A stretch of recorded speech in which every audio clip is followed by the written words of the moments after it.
இயேசுவின் அன்பு இதயங்களுக்கு காலை வணக்கம். இந்த நாள் உங்களுக்கு ஆசீர்வாதமாக அமைய வாழ்த்துக்கள். இப்புதிய நாளுக்கான ஆசீர்வாத இறைவசனம் 2 கொரிந்தியர் அதிகாரம் 12 இறை வார்த்தை 9.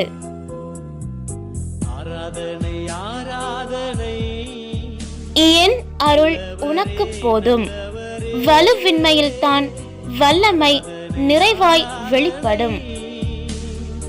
அற்புதமே அதிசயமே